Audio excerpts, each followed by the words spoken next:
model, just pursuing the truth, generally asking questions. Now, of course, that doesn't mean that I was always perfectly rational. There were so many assumptions that I have made, assumptions that I'm still getting rid of and still discovering in myself.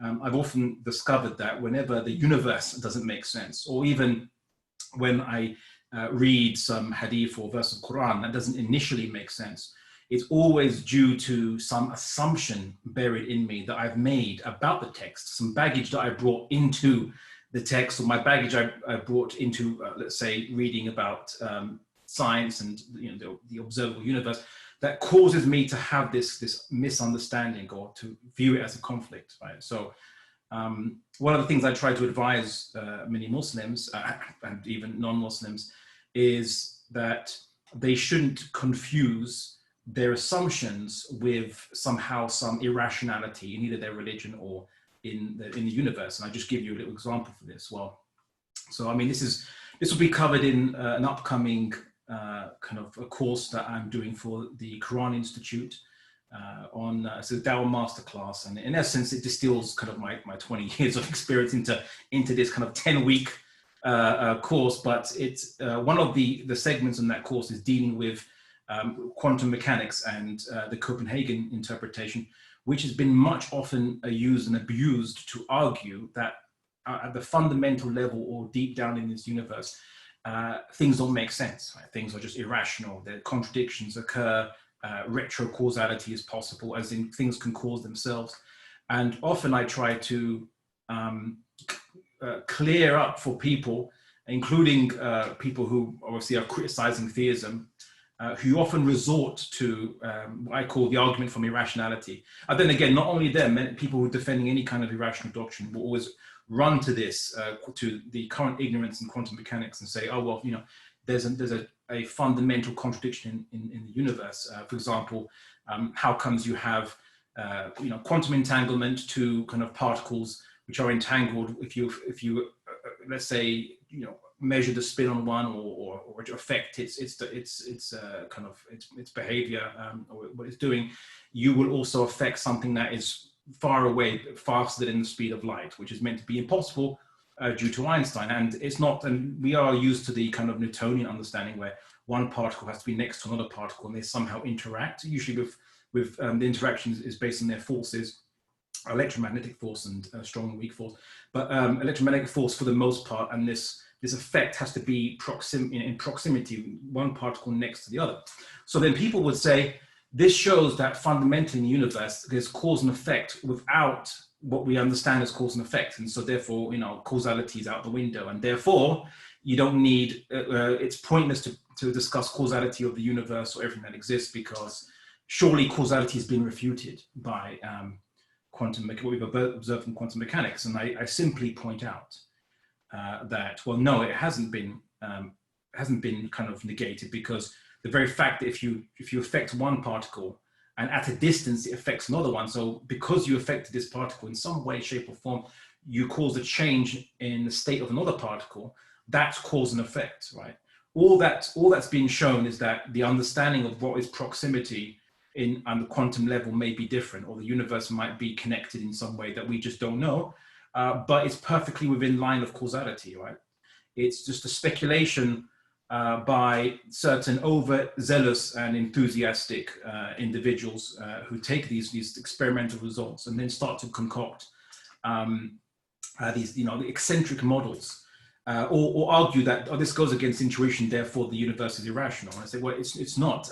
It goes against your assumption, your usually Newtonian-based assumption of how things work in the universe. But I mean, in the medieval ages, if you said to somebody, hey, if you did some action here and it would affect something, far away, they'd say, yeah, of course, we're used to that understanding. Maybe it's magic, right?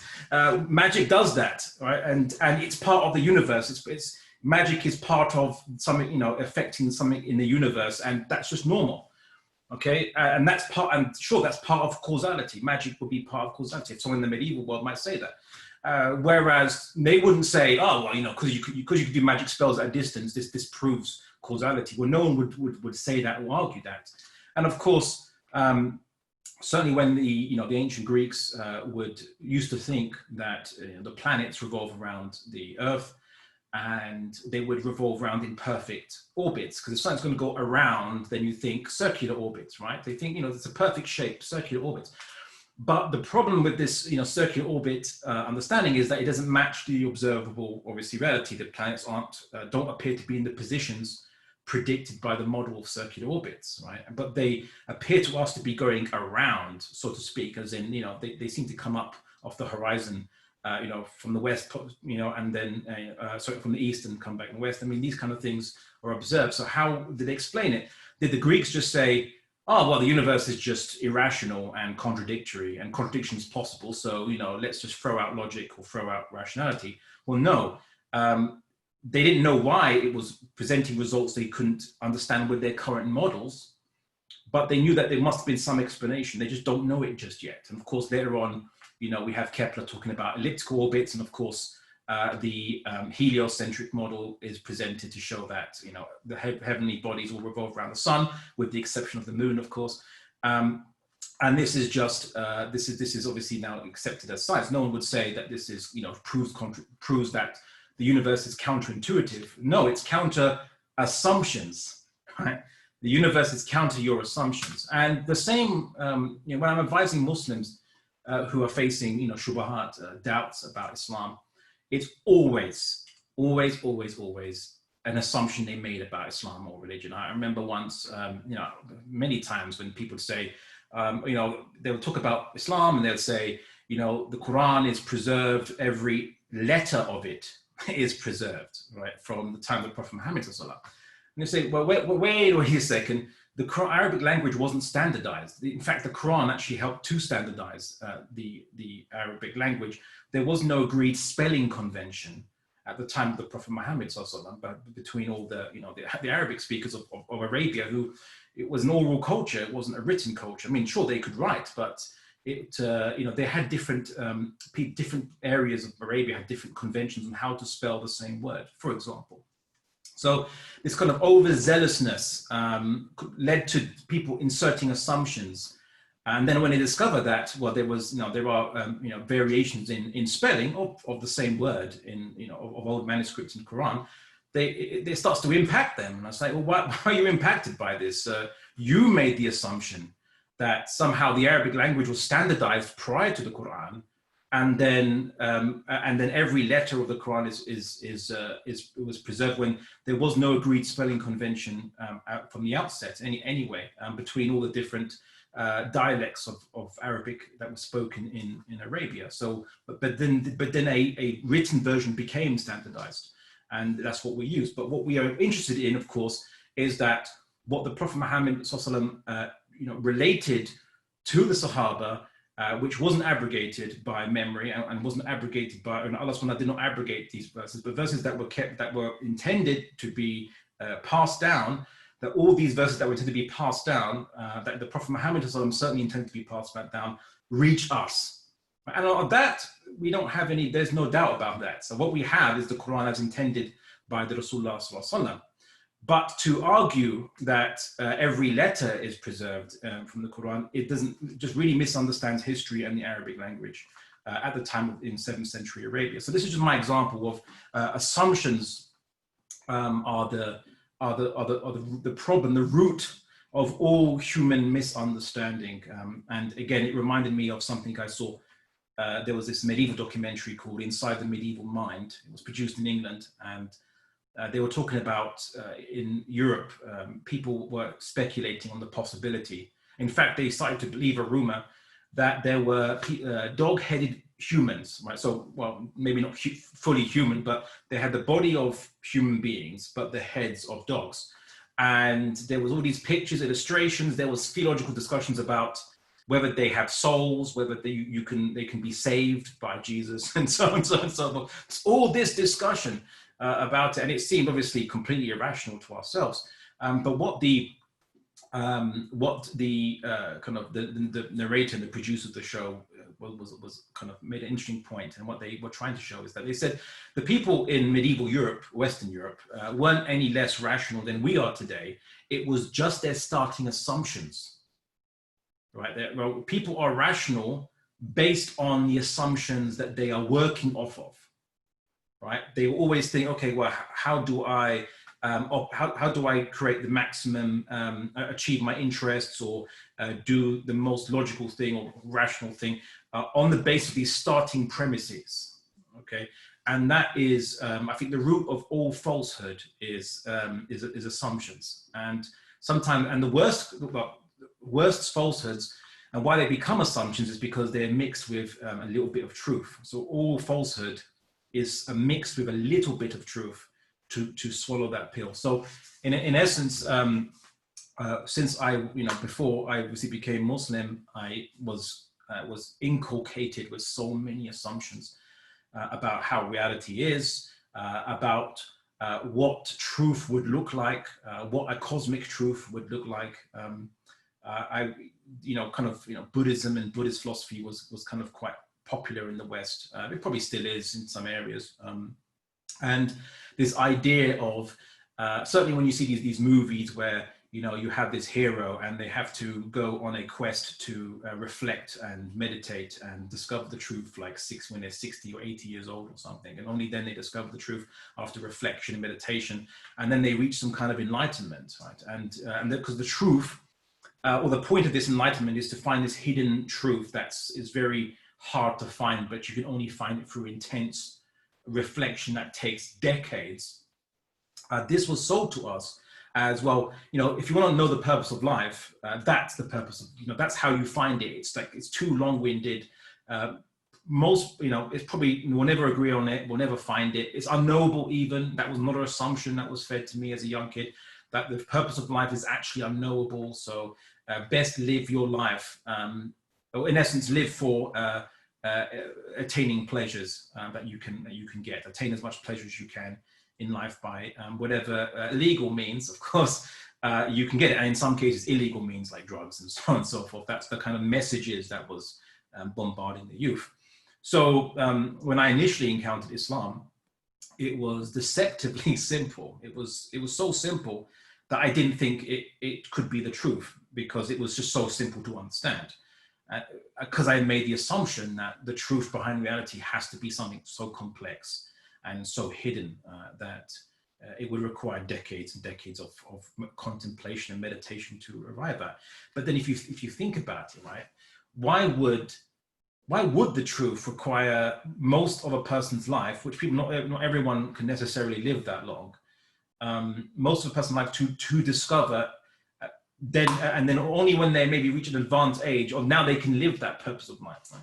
It doesn't seem to make any sense. At least the way that to discover truth was via some gnosis, which is via hidden knowledge that's inside, or that you have to find it deep inside, or from some kind of inspiration that comes many decades into the future. It didn't seem that made any sense, and that was practical for human beings. There had to have been something that humans can access a bit earlier. Whether humans have made it accessible is a different question, but there had to have been something that surely should have been accessible from the dawn of humanity. Anyway, so a little bit about my background. It was your bulk standard nominal Anglican Christian. Of course, my mom's side of the family was devout Catholic, but I was really too young to notice the difference between Anglicans and Catholics. Of course, the kind of the Anglican church that I attended follows what we call Anglo-Catholic rites, and so it's the Church of England with a sprinkling of Catholic rituals and traditions. Not all of it, but a sprinkling of it. So, and so that for me, I really didn't see the difference between the two. But it did seem to dawn upon me when I saw different religions, or I heard of different philosophies or different ideas, that, well, how do I know that basically I'm following the truth when in essence I was just kind of following the religion of the society that I was in. My father was very secular, and so religion was just basically off the cards for him. And so I just followed being a Christian. Attended mass, took communion, and so on. I didn't understand with any intellectual depth. Maybe later on in life, Ironically, I discovered more about Christianity as a Muslim than I did as a Christian. But something seemed to make sense to me as a Christian, that Jesus was not God. In fact, no one really told me. They took me aside and said, "Oh, by the way, did you know that Jesus is God, and he's God in the flesh, came down as an incarnation, and that when he died for your sins, that was literally him dying for your sins." I always thought that was like metaphorical, or when it's referred to as the Son of God, I always thought that was metaphorical. That like he's not actually God, because in the Bible, Jesus is praying to God. Okay, he is speaking to God. He talks about the Father, which was always kind of associated with the God of the Old Testament, and so there was God on this side and Jesus on the other side, so to speak. So as a kid, I would never think that they were the same thing. It just didn't make any sense. And now, obviously, a devout Christian today, or who's learned in theology, would say I was an ignorant and naive Christian.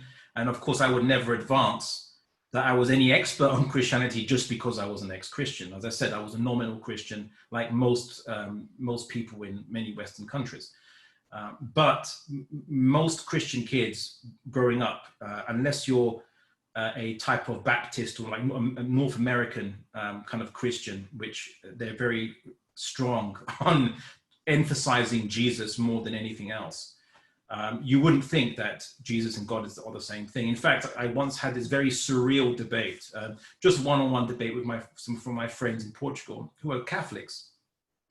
When I was, they were just asking about, we were talking about Islam, and they were asking about the differences between Islam and Christianity.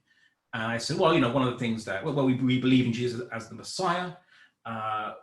We revere him as a great prophet of God and a messenger, but only a human being, right? We don't think he's God. So the Christian guy looks at me and said, like, well, how's that a difference? Because, yeah, of course he's not God. And I'm like, well, yeah, he's not God, but you're a Catholic, right? And he's like, yes.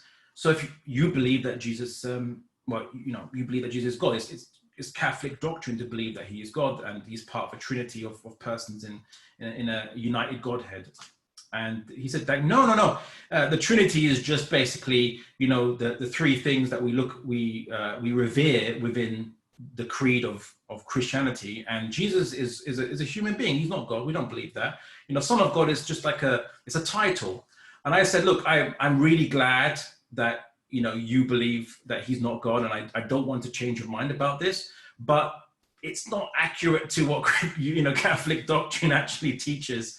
I don't want to win this debate with you. I actually want you to continue believing that he's not God and not adopting that idea. But we had a very solid, strong debate just on what Catholicism believes, because they weren't that conversant with their doctrines, mostly because Christians aren't taught this stuff. But anyway, that aside, I did know that Islam had similar themes to Judaism and Christianity, of course. And since I wasn't sure about whether Christianity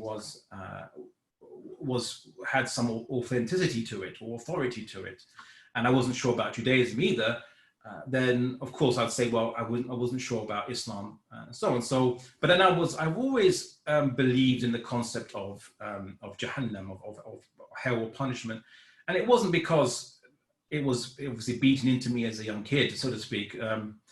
There was always something with a ring of truth, that there would always be some kind of accountability for the actions of human beings in this life. I mean, you see some people, very good people, are suffering, and some very horrific people seem to be getting a lot of benefits and goods in this life. And it didn't seem fair.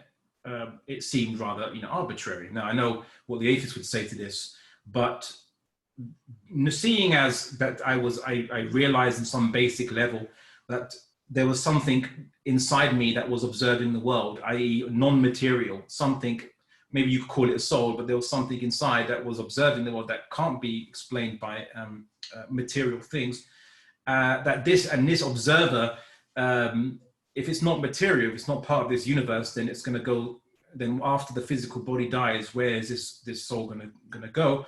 And if human experience of the world are all different, and people can do bad actions or good actions, or actions that cause harm and suffering, and actions that don't, then there always seem to be a kind of a ring of truth to our notion of an accountability for this observer after this physical body dies. And that's why I thought it was just natural to believe in the possibility of a hell. Of course, it scared me, and I'd hoped there wasn't, because I was quite scared of the concept, like any kid would be. But it just seemed to be quite true. So myself, anyway, I made a bit of a bargain, a deal with God, because I always believed in God. Even though I might not have always believed the universe was created, which I know it's a contradictory proposition, because I was reading lots of science, and I bump into materialists discussing science, thinking this is part of scientific discussion, and it wasn't. It was just their speculation from their own assumption, the assumption of naturalism or materialism. That there was this kind of a cyclical nature to the universe, destruction, creation, going back in an infinite past. So I always thought that was a possibility, and maybe I thought that was nice and neat. You don't need anything else to explain it. But even though I actually at the same time believed there was a God, and I know that's kind of, it sounds weird, because then if there was a God and there's a universe that doesn't need to be created, why is there a God then, or what need is there for a God? Of course, Aristotle actually believed something like that, but believed that God provides, or a first mover provides movement, but the universe and God are co-eternal. That's a different discussion anyway. I won't get into that. Anyway, so going back to my point was that I made a deal with God, so to speak. I said, I don't want to go, if there's a hell, I don't want to go to it. I'm very scared of hell. So please don't be angry with me if I'm following the wrong religion, or I end up in the wrong religion. But if you do kind of help me or guide me to the truth, I promise that I will try to share that with as many people as possible. I won't keep it to myself. Basically, I'll try to share that. So that was my deal with God, and to allay my fears of going to hell. I didn't want to go to hell following the wrong religion or falsehood. Now, again, I suppose a skeptic or atheist watching this might say, well, you had assumptions, and you assumed God exists. Maybe that was going to presume the inevitable destination of where you were going. That was going to bias your search. But the thing is that I tried to look at every possible philosophy and belief system from its own merits. In essence, I would see each as a story, and I would see if this story by itself can explain all observable reality around me. So I take it as each one as a hypothesis, and I say, how well does this hypothesis match the observation of human existence, animals, inanimate matter, the universe, and so on and so forth. I was a bit of a science buff since I used to read National Geographic, thanks to a very generous and kind subscription. And a friend of my mother's got her, so she got a subscription for me, which I'm very grateful for. He gave me a very broad general knowledge from age of 7. This is before Google and the internet, by the way. Yes, that time did exist. There was a time where you couldn't just Google, you couldn't just make yourself a sheikh and Google your answers in your fatwa. There was the time you had to read books in those old fangled places called libraries, which I also frequented and used. And I tried to absorb as much information out of pure curiosity, for the most part, to then build as big a picture of the world as I possibly could, and then test these hypotheses against what I could observe in the universe, in biology, in physics, in natural history, in human history. So there had to be some kind of explanation that would explain all these things, if such explanation existed. And of course, I started all this I started this kind of determined project when I was 10 years old. So as a typical naive 10 years old, I thought that if the purpose of life or the truth behind existence wasn't discovered, or wasn't known, then I would try to discover it, which was a very grandiose, naive thing.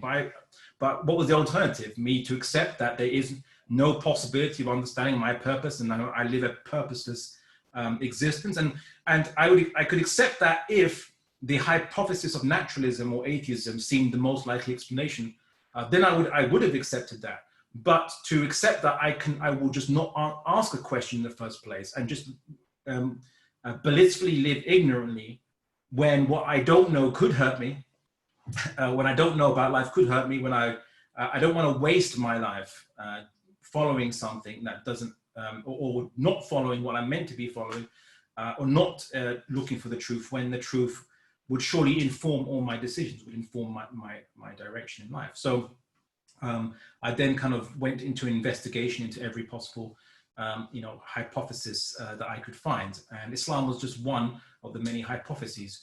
Now, I kind of modeled my Dawah masterclass course on that investigation.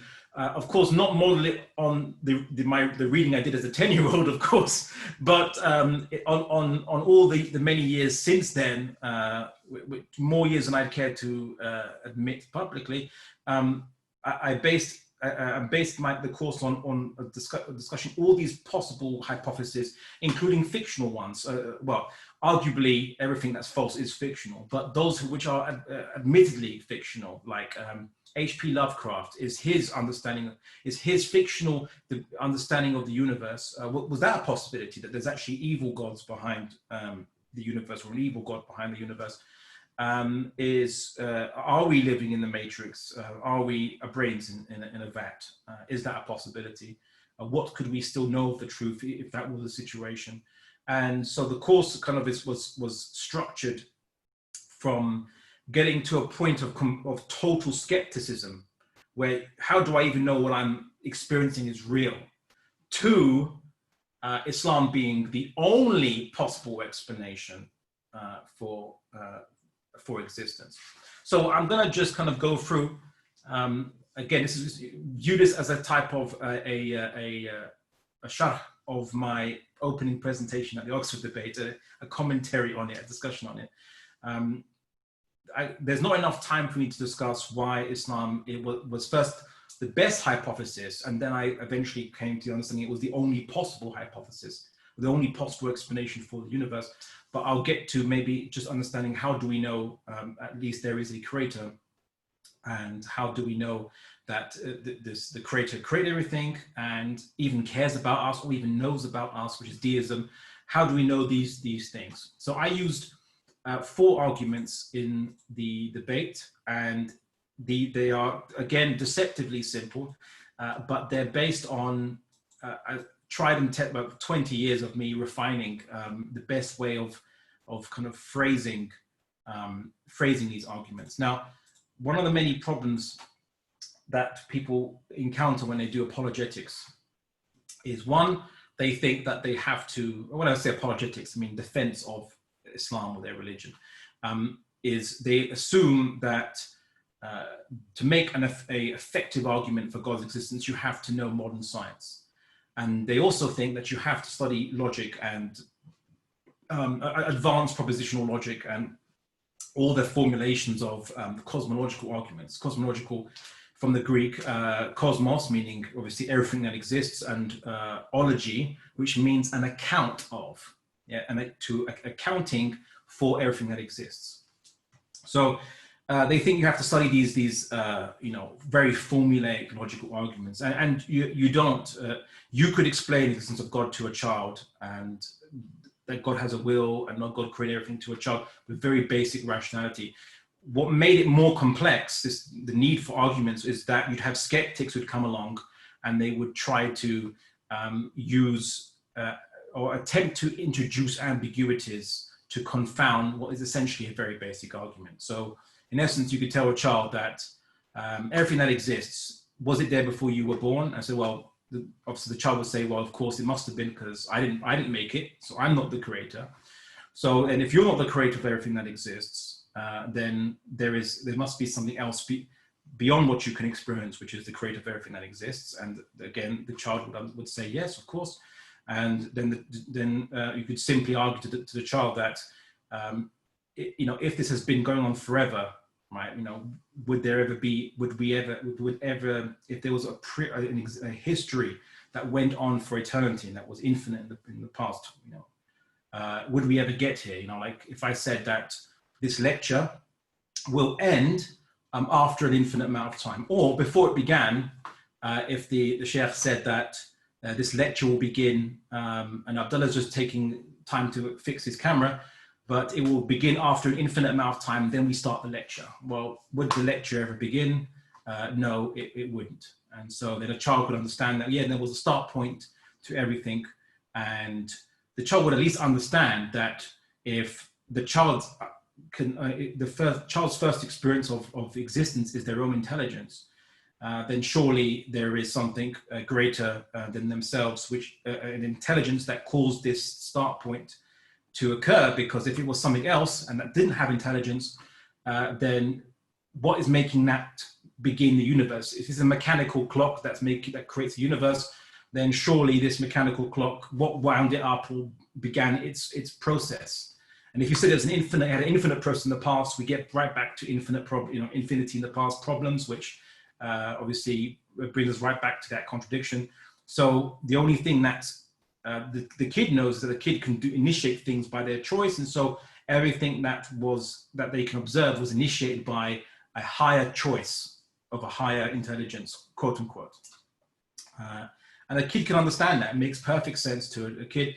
I think many of you growing up as Muslims probably never experienced any crisis of faith due to the contradictions in Islamic theology, because there isn't any contradictions in Islamic theology. You don't have a Trinity to contend with.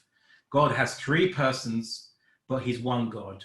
But each person has its own will, but it's all the same God. And each of these persons, the Trinity, Father, Son, Holy Spirit, has infinite power, its own will, but they're all part of the same God. How would that be different from three gods? Because in three gods, you'd have each God having their own will, infinite power, and how's that different from the idea of the Trinity? Well, it's exactly the same. So how's that one God? That doesn't make sense. The idea of original sin, that every child is born with the sin of Adam, alayhi salam, and therefore every child deserves to be punished in hell just because they bear sin, because all sin must be punished by death according to Christian doctrine. These produce endless shubahat and the need for compartmentalization in the minds of young Christians.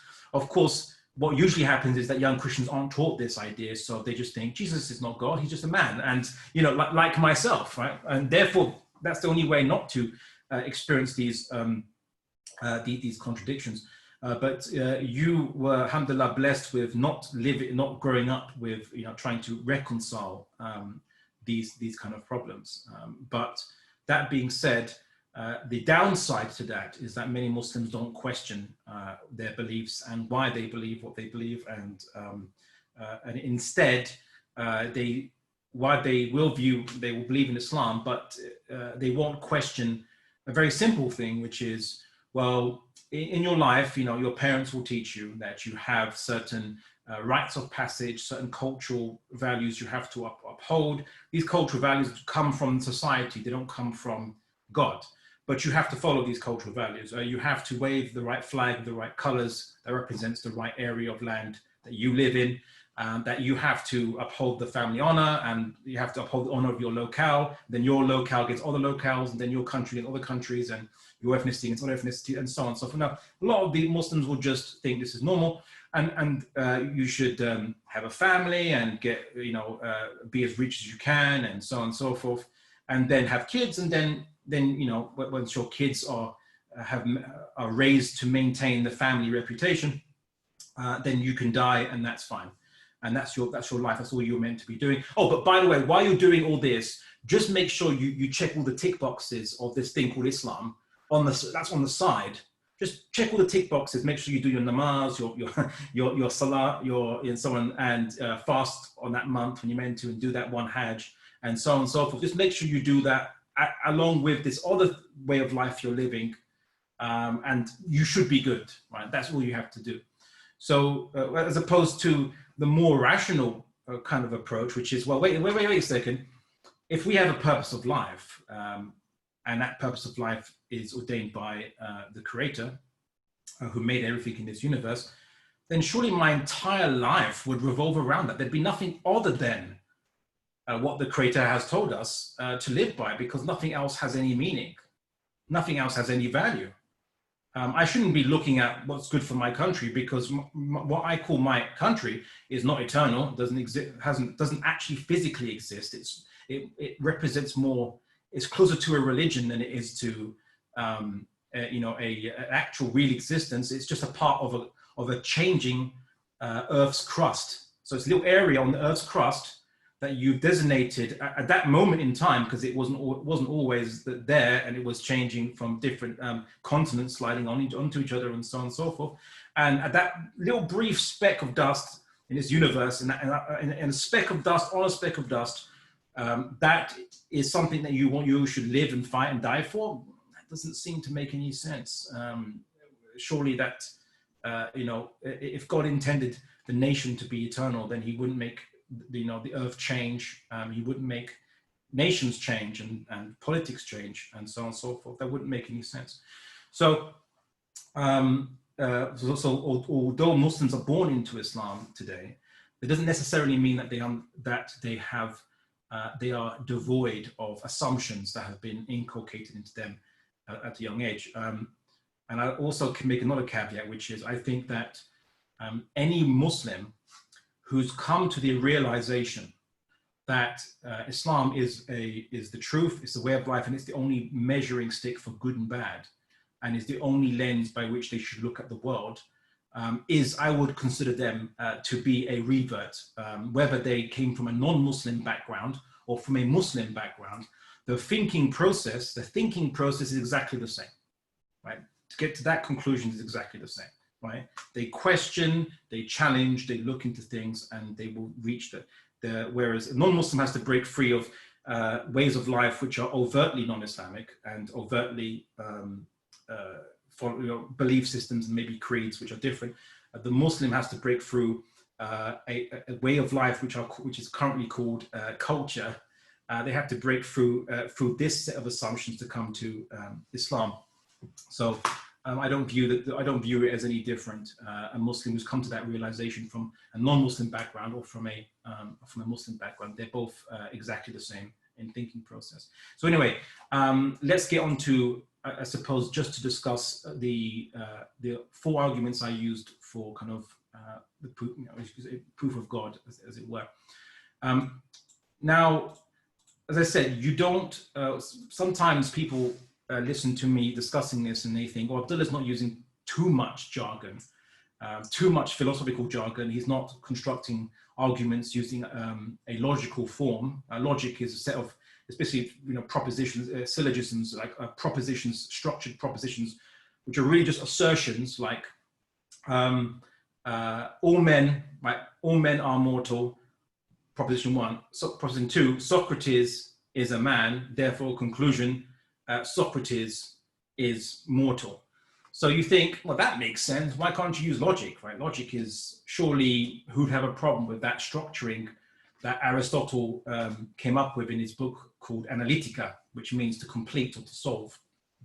He didn't call it logic. Logic is just a word in Greek for many things, but like knowledge, words, and so on and so forth. Anyway, well, the thing is this.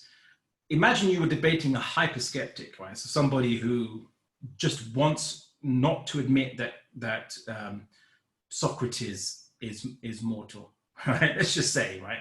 It's someone who's anti-Socrates being mortal. And you bring that simple logic.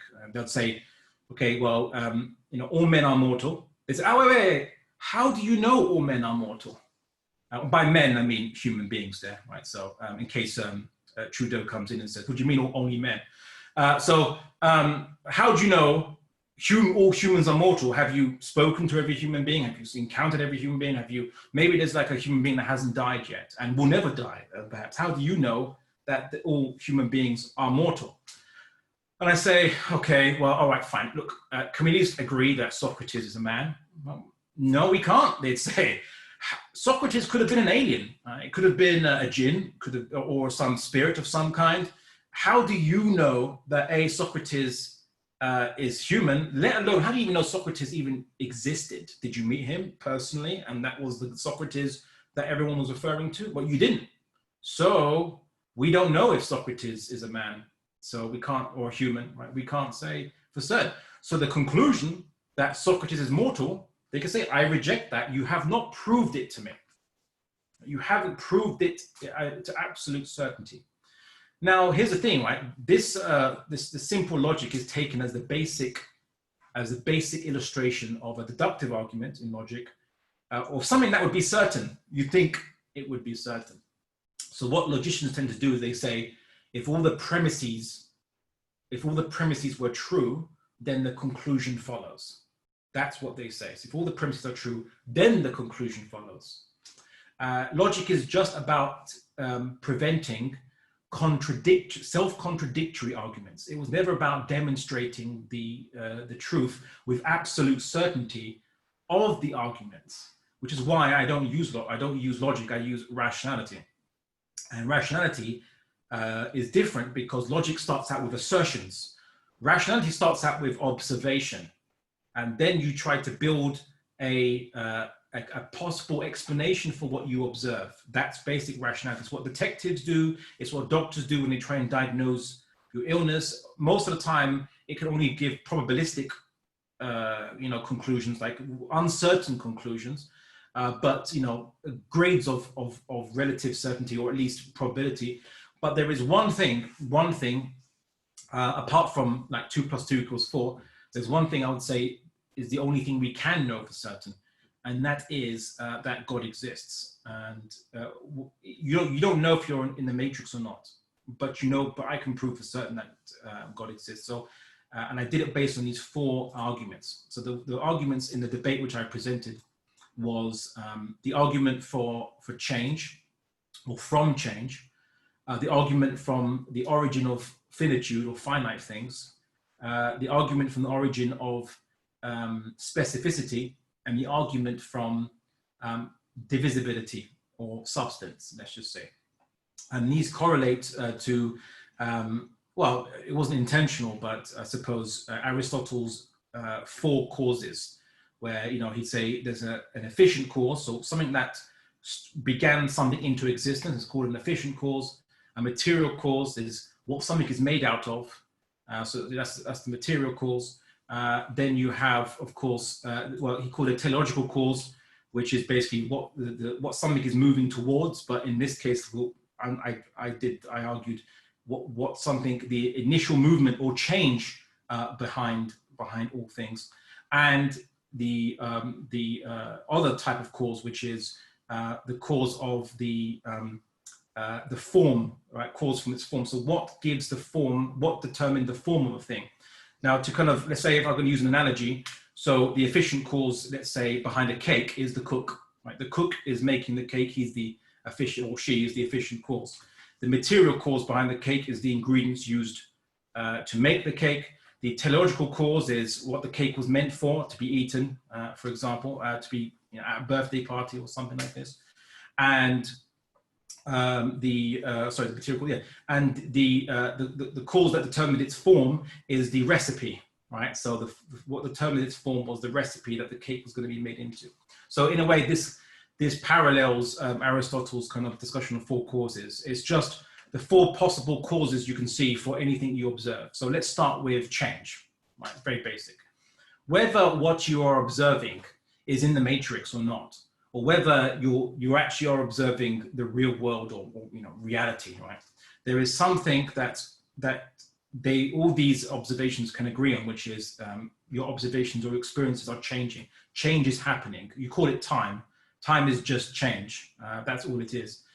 And so the question is, if things are changing, and so you have sequential events, you're in a current now, and there's a past and there's a future, regardless of how you understand this, but there is change. There is something that was one way and then now another way. So there is something change. So the question is, how far does this go back? Right? How far does change go back into the past? Right? Now, if you say, as a skeptic would argue, that maybe change is eternal. It has an eternal past. There's an eternal past, an infinite past of changes. Well, as I pointed out in my earlier on in this discussion, that if there was an eternal past of change, we would never get here, because you would have to exhaust, so complete, an infinite number of moments or changes to reach this point. But the definition of infinity is it's basically unfinishable, inexhaustible. So it produces a contradiction, which is you're saying you're exhausting the inexhaustible to get to this point. This means there was a start point. There has to be a start point. And you know, sometimes the atheist or the skeptic would say, are you saying that that universe, this universe started the Big Bang? You never saw what happened to the Big Bang? I said, look, I didn't bring science into this. Well, scientific speculation. I didn't bring that into this. You brought it. I'm just talking rationally that there's there can't be an infinite past. Whether there were 6 Big Bangs and big crunches, or 10 or 100 Big Bangs and big crunches, explosions, and then the universe kind of collapsing on itself, if that's what was going to happen. I didn't speculate any of them. I didn't speculate any of this. I didn't speculate how big the universe is.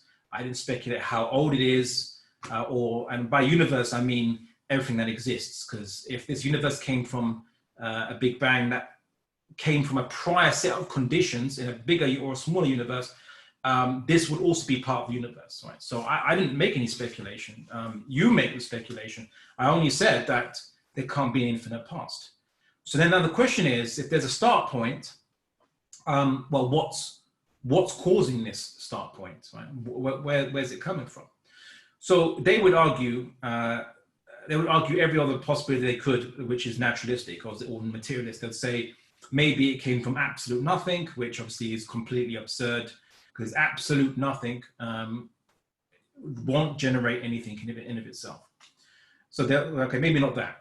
Maybe it was created by something else that's also material. Well, we're right back to an infinite regress then, going back into the past of an infinite chain of things causing each other. We already established that there has to be a start point of something that's not part of this chain, right? As in it's not been caused or what have you. It is making the cause. They say, well, maybe the universe caused itself, a retrocausality, and they will try to bring some, quantum mechanics speculations.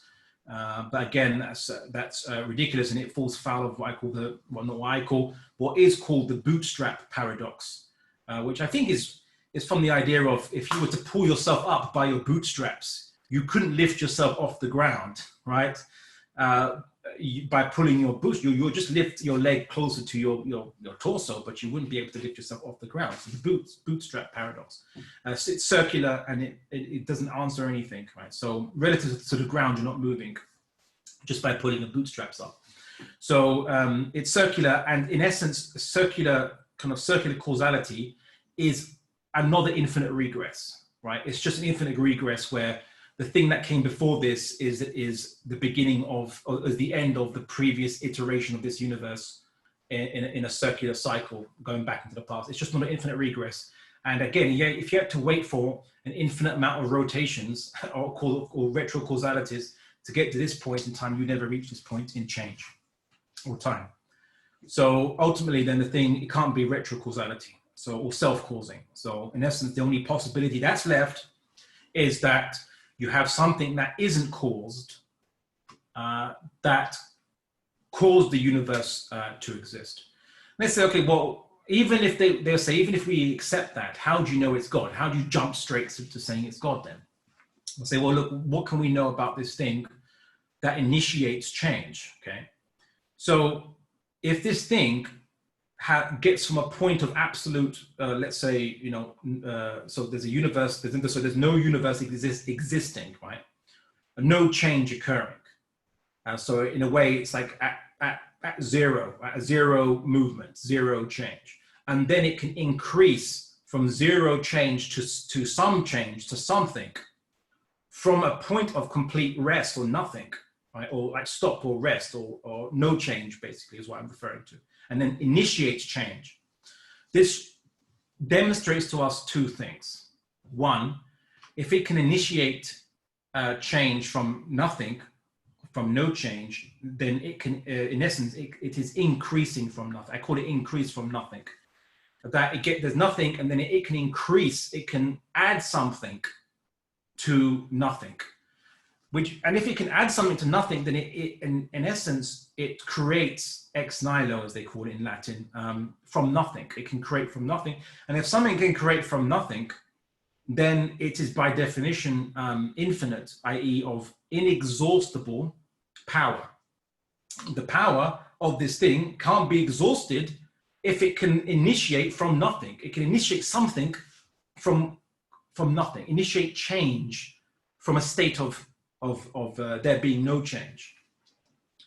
So people call this infinite power, if you want to use that term, but in essence, it's inexhaustible power, which agrees with the Quran's description in that Allah subhanahu wa ta'ala doesn't deplete himself or get tired by creating or doing as he pleases. He doesn't lose anything, so he's of inexhaustible power. Power just means, to use the physics, it's basically work done over per unit time, but it basically means getting work done. So the ability to get work done, to do things, right? That's what power is in essence, to affect things. So infinite power. But then, okay, well, infinite power, but how do you know it's not mindless, right? This thing, when I say mindless, I don't mean has a human mind, of course. What we mean is has a will, right? Irada in Arabic, a will, a choice, intent. Well, the question is, what made this thing initiate change in the first place? Why did it initiate change in the first place? What's making it? So if they would argue there's an internal mechanism inside it, or it's being pressured to by an external thing to make universes, such like they'd argue a type of multiverse might be. There's a multiverse that makes universes mindlessly. But the question is, what is causing this multiverse to make universes from nothing, mindlessly? What is making it do so? Why is it doing so? If you're saying there's something external is pressuring it to do it, prodding it to make, then this multiverse isn't the cause, isn't the first cause. It's this thing that's prodding it to do it. Then what's causing that? And then you go into an infinite regress of what's causing that, what's causing that to initiate change. So that can't be the case. Maybe it's an internal mechanism. So maybe it's an internal mechanism that makes the multiverse make universes. But then the question is, where's this mechanism? What's making this mechanism make universes? It's like me getting a watch and explaining to you that the watch, the hands on the watch move because there's an infinite chain of internal mechanism that's making the watch move its hands. We'll say that's great, but if you're saying there's an infinite chain of an internal mechanism, the hands are moved by smaller hands, by smaller hands, by smaller hands, by smaller springs and smaller springs and smaller springs and smaller springs. If there's no start point to this initiating this mechanism, then the hands wouldn't move, because you'd have to wait for an infinite amount of mechanisms to move before the clock hands move on the clock. So you wouldn't get any movement in essence, right? It would be an infinite regress problem. So then what's left, right? Well, what's left is that the only thing that's making this first creator, mover, the initiator of change, initiate things from nothing is choice. In fact, I dare say free will and intent, a will that not even we possess, because we are limited to two choices presented to ourselves. And even then, we depend on this creator to give us to facilitate us to make a choice.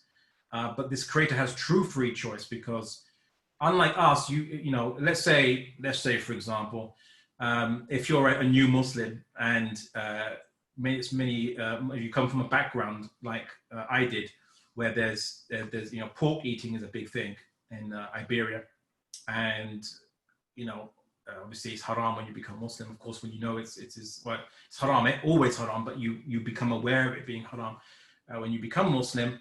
But you're feeling hungry, and your family are presenting you with pork products, and the alternative is just vegetables. And let's say you're not really big into vegetables, as I was when I was younger. You would get that temptation, right?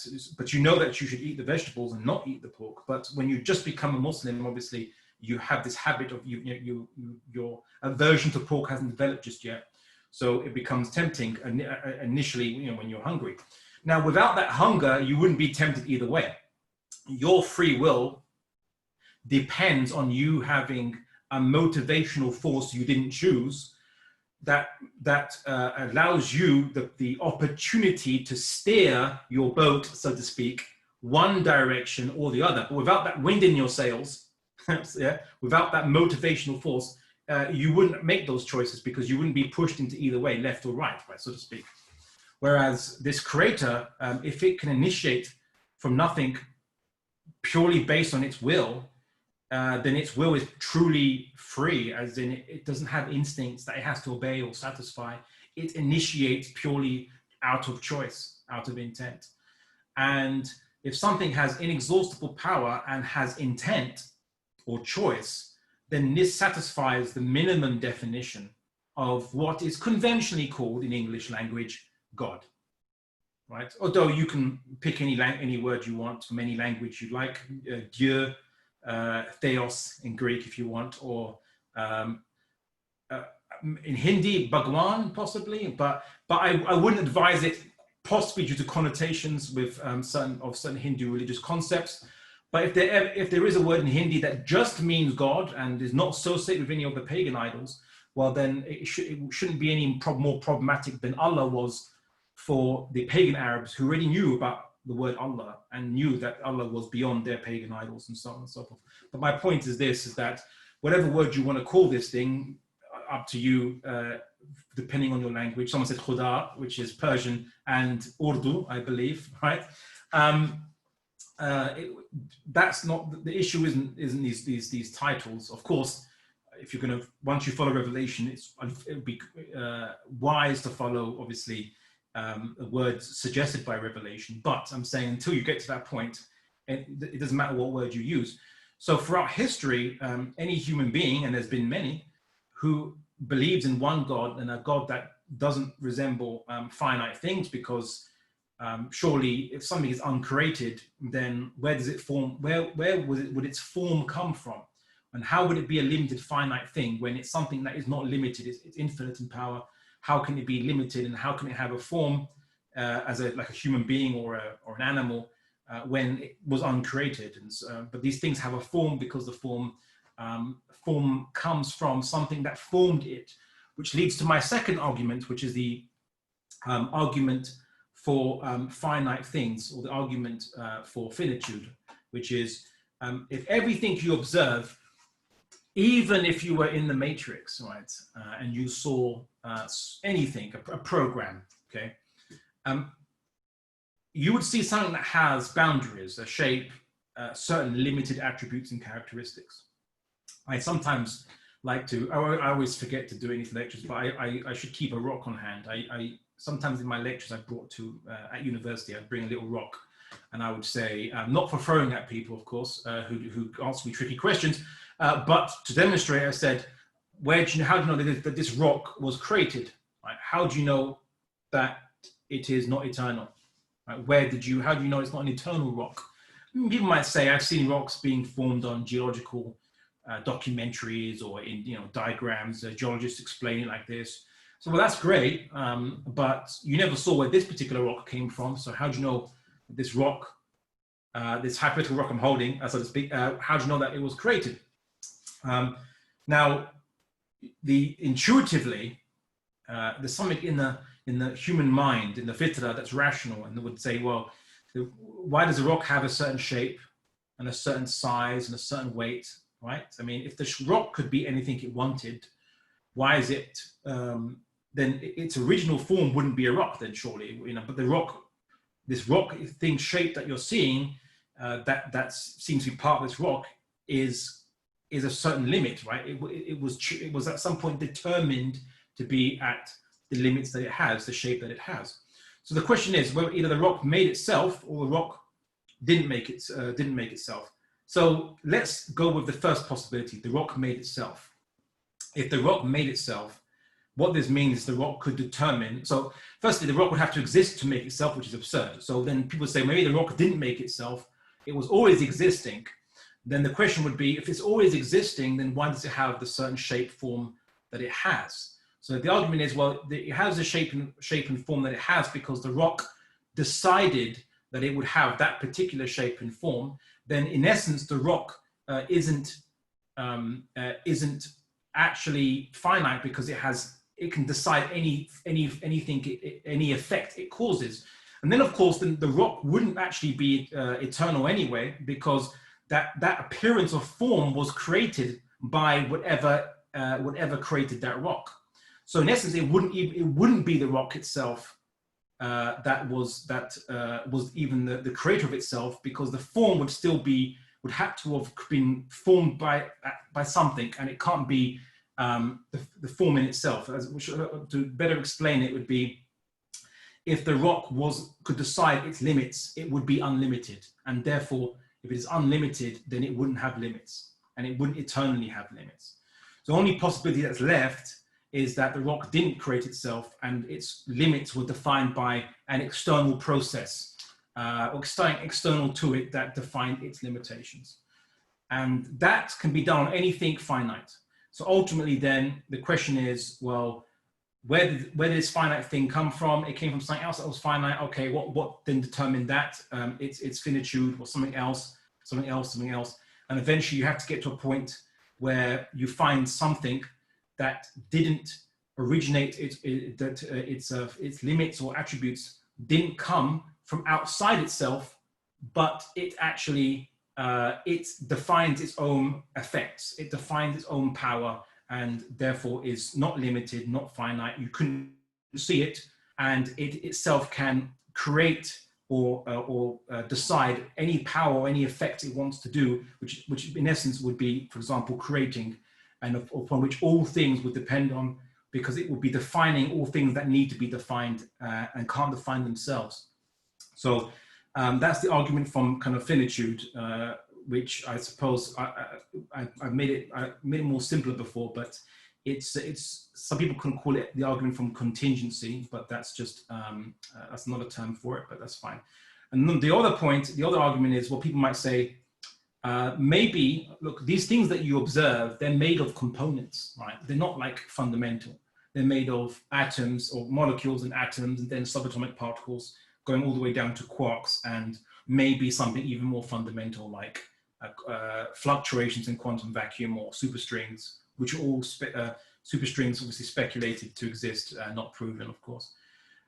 That's fine. I'm not arguing, what's the smallest thing, but my point is, take the smallest thing that they suppose exists. Why does it have its attributes? Right? Where does it come from? So we know that the rock would have attributes because it comes from the material it's made out of, the material cores, okay? That's fine. So what's that made out of? Okay, well, you get down to molecules, you get down to atoms, you get down to subatomic particles, down to quarks, and maybe possibly superstrings or what have you. Fine. But what is giving these superstrings, for the sake of argument, is all this really small particle? Maybe there's like 10 more levels of smaller particle underneath that. What's giving the smallest particle, the smallest building block, its attributes, right? If you say, well, something else that it's made out of, its components give it its attribute, well then you can ask the question, well, what is that made out of? So listen, what's it all made out of? You have to reach a point where you reach a fundamental level where you can't go beyond any further, because otherwise it'd be infinite regress. You can't say that matter can be divided up infinitely, because if that was the case, then matter wouldn't exist, because infinite amount of divisions mean that there is nothing substantial at all. There is no fundamental building blocks in the universe, which means that nothing would exist. So there must be this fundamental building block. Okay, what is giving this fundamental building block its characteristics that it can be used as a component to be attached to other things and built up into bigger structures? Well, either it comes from itself or it comes from something else. All right, sorry, the screen has changed. Yeah, sorry. Either it comes from itself or something else. So if the smallest building block possible, if it attributes comes from itself, meaning it projects its own effects, its energy, it projects its own power, and it's not made of anything inside it. There's no finite reservoir of energy in it. It projects power as the beginning point of power. It can just project it. Then it's inexhaustible. It would be infinite in essence, right? And then the question is, why is it only projecting power only to that limited level, the size of a building block, right? If you take a Lego, why is that the smallest possible Lego that size? Well, you say, well, it's that size because whatever is making it that size was that made it that size, formed to be that size, right? Fine. So if you take the smallest building block and you say that it has infinite power, then it wouldn't be a small or a building block. So ultimately, then its power must come from something else outside itself. All the building blocks, the smallest building blocks in this universe, must have its power supplied to it, or its attributes given to it by something else. And the fact that the universe doesn't seem to be in chaos and confliction means that the power source that is sustaining all these building blocks is one, which coheres with a verse of the Quran that says, if there had been more than one creator, one God, then you would have seen kind of the universe, to paraphrase, in chaos, as each creator changes the laws of the universe according to its own independent and separate will. The fact that you have regularities in the universe shows that everything is being sustained by one sustainer. Right, and there's no other explanation, unless you're saying that every building block, the fundamental building block, is infinite. It can create its own power inexhaustibly, and then you'd have a universe of a universe of gods. But then how comes they all limited and follow regularities and laws? Is only because these fundamental building blocks are limited, but they need then a source for their power, a source for their attributes. And this attribute, it has to come outside themselves to sustain it. That's why, and this agrees with the Islamic concept that Allah subhanahu wa ta'ala is the sustainer. He doesn't just create the universe and then the universe doesn't need him anymore, but he actively is continuing to sustain its existence. And that can be deduced rationally. Otherwise, the only way to avoid an infinite regress of substances, of smaller and smaller building blocks that goes into nothing, and nothing would exist. So there has to be a fundamental layer of reality, which can't be broken down further, and then its attributes must come from whatever is sustaining giving these things these attributes, because these things don't give themselves their attributes. Otherwise, they would be infinite of power.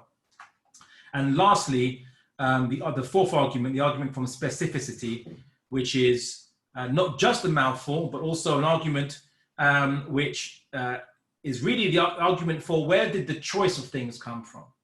So it's similar to the argument that everything is finite, and finite things need to be created. Their limitations need to be drawn, right? A circle, if you draw a circle, you've made a circle by defining its limits, right? So finite things need to be limited or defined into existence. So, but I've already argued that in the second argument, but the argument for specificity is, where did the choice for the things to be the way they are come from? So how comes this universe doesn't have one more quark than it does, or one less quark than it does?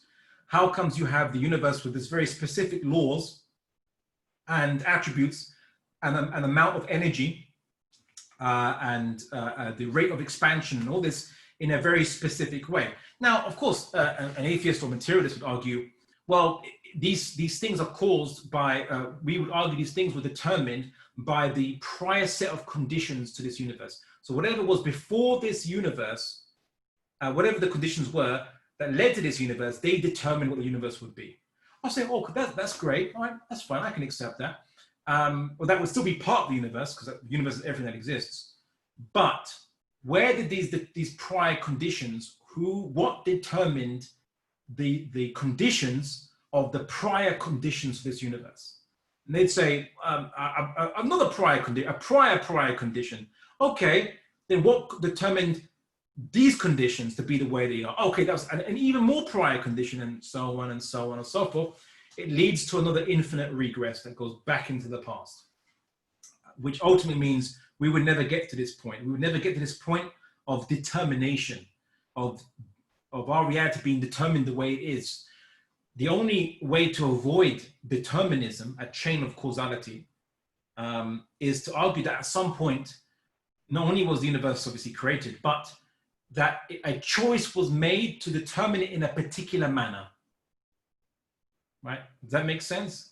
A choice was made to determine that it would be this quantity, this quality, this size, this rate at this moment, or this set of moments. Like it had to be, well, I mean, at this moment, rather, just at this rate, at this level of cosmic laws and rules, to certain proportions and magnitudes that they are the way they are, which the point of science is to measure these things, to find out what these measurements are. But where was this measurement came from?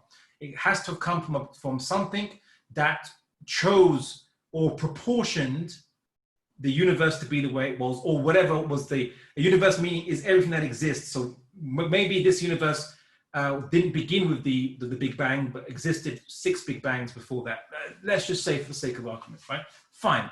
But that there must have been an initial determination of what the size and proportion of things would be that would start this chain reaction going, if there is a chain of determinism. Determinism has to start somewhere, basically, by a determiner. And of course, we know that Allah subhanahu wa ta'ala is the one who measured out and determined all things. He measured out and proportioned the creation. He didn't just create it, of course, but he measured it out and proportioned it to a certain level.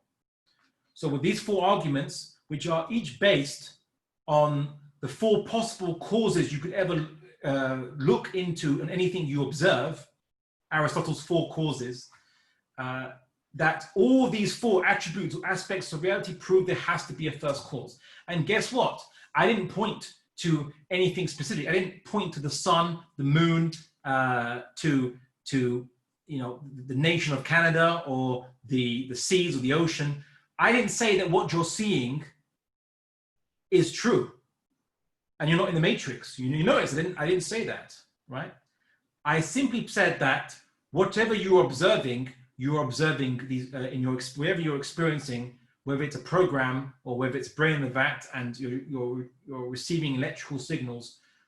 Even if it was electrical signals, these electrical signals must have had a start point somewhere in the past, a chain of causality that starts somewhere in the past. And hence I argued I put it on Twitter quite provocatively, maybe to some skeptics, that I said, we might not know for certain that what we are observing is an accurate depiction of reality as is, but we know that God is certain. And in fact, God is the only thing we can know for certain.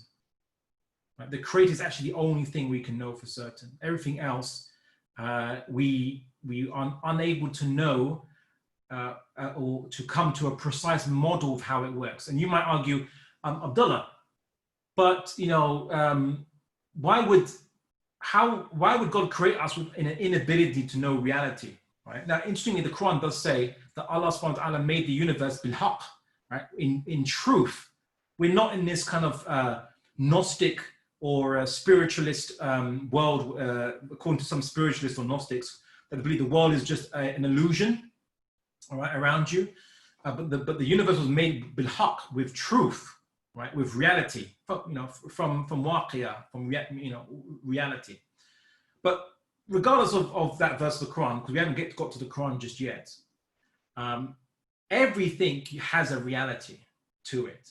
even if you were in the matrix, that program that you're observing, if in this hypothetical scenario, comes from some hard drive somewhere, comes from a solid state, memory drive or something, comes from programs generated by something. When you're seeing a computer game and you're seeing the graphics card design, sprites on the screen from you based on the program, that has a reality. There is something happening there. It comes from something. It comes from reality, right? And you could argue that because we can't see the quantum world directly with our eyes, that what you're observing, isn't everything of reality. So whether you're in the matrix or whether you're in the life that we are observing and so on, we can all agree that you can't observe, or you are not observing all of reality, but you are always observing some aspect of reality, right? As to whether your mental models of reality, are consistent with what's actually happening outside of your mind, that's a different discussion. But everything has a reality to it, actually, everything. Even if you are having a fever and you're seeing illusions, right? Those illusions didn't pop out of nowhere. They come from misfiring synapses in your mind, in your brain, from memories and observation of the world that are all kind of being jammed together. But your illusion is coming from somewhere. Everything you observe has a reality to it, right? And is part of reality in some way, shape, or form. Anyway, so we've got to the point about that there is an infinite thing, or thing that has infinite power, which has a will. How do you know he cares about us? Right? How do you know this creator of the universe cares about us? Well, when people say we're such a small, tiny speck, this creator wouldn't care about us. We're so small and tiny and so on. It's like, well, wait a second. Have you just assumed that this creator that can create from nothing inexhaustibly with intent, so with a purpose behind why it's a choice and intent, knowing and sustaining everything that exists, that this creator has a finite attention span, can't do too many things at once because it's going to be confusing, like a human being, right? The deist has anthropomorphized God into a being with limited attention span. Polytheists have done it too. They say, God's too distant from me to hear my prayers or answer my prayers. So I'm going to pray to an intercessor, like a secretary, one of God's secretaries. I'll pray to this intercessor who will intercede with God because I'm too lowly for God to, hear me, right? It's not like, it's not like, God has an infinite capacity to know and to intend things, right?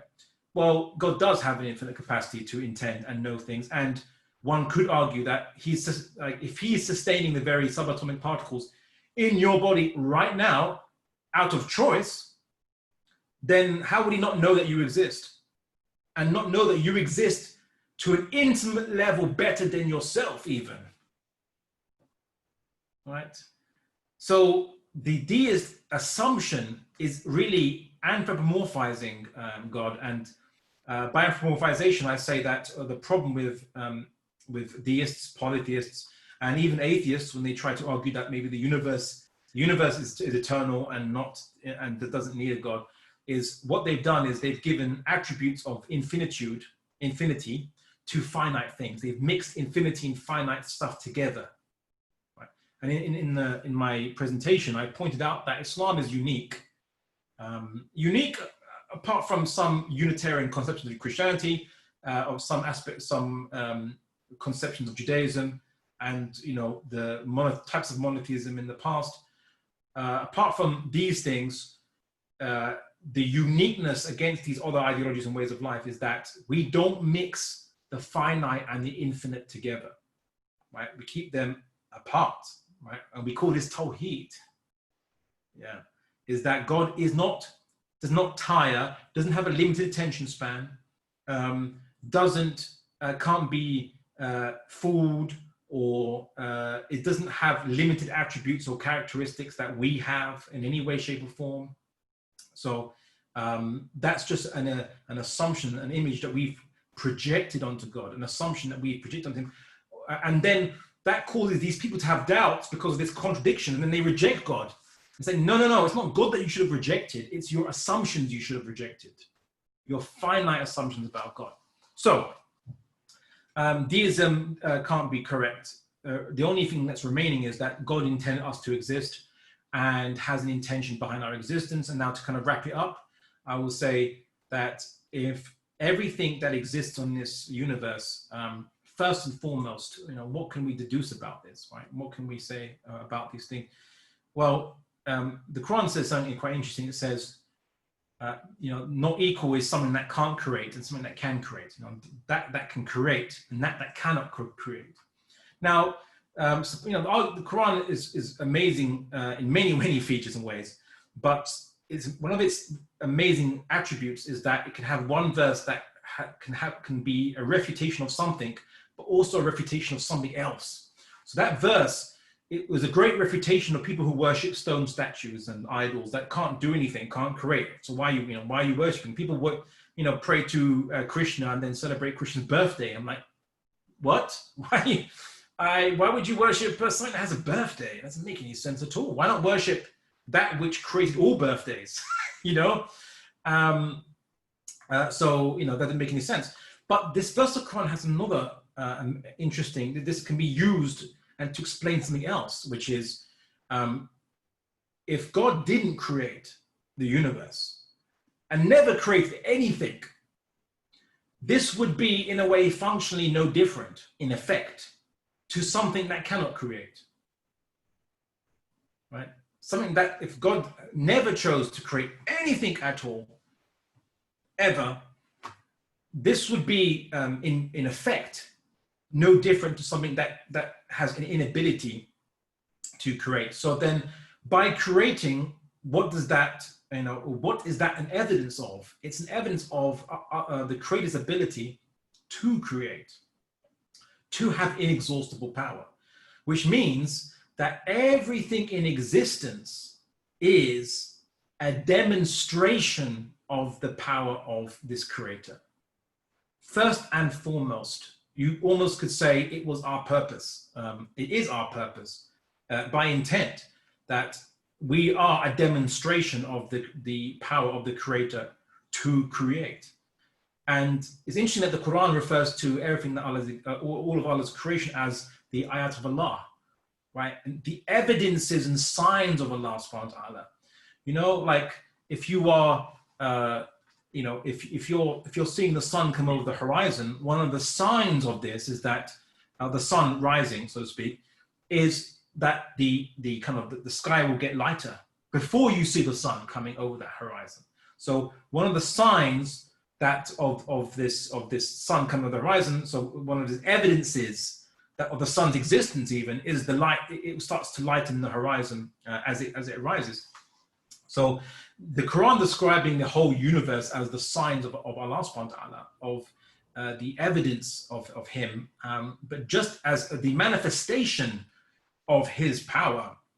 And the fact that everything fundamentally is this in the entire universe means that our purpose must also be that as well, because we are part of this creation, that we are to be signs of Allah's creation. But we are a different creation to rocks and planets and galaxies and so on, which are massive. And interestingly, the Quran does say that the creation of the heavens and the earth are greater than the creation of mankind, but most of mankind know not. That this universe is not meant for us. It wasn't meant to revolve around us. Everything in this universe has its purpose focused on the creator, not on us. When people said, some atheists would argue, or skeptics would say, well, if God made this universe for us, how comes it's bigger than we could ever possibly observe, potentially, or explore? And I said, well, wait a second. Where did you get the assumption that this universe is for you, right? I mean, sure, Allah has in the Quran it says that He has subjected it to you. As in, it's for your use, what you can use of it, but it's not for you. That's an assumption, as always. If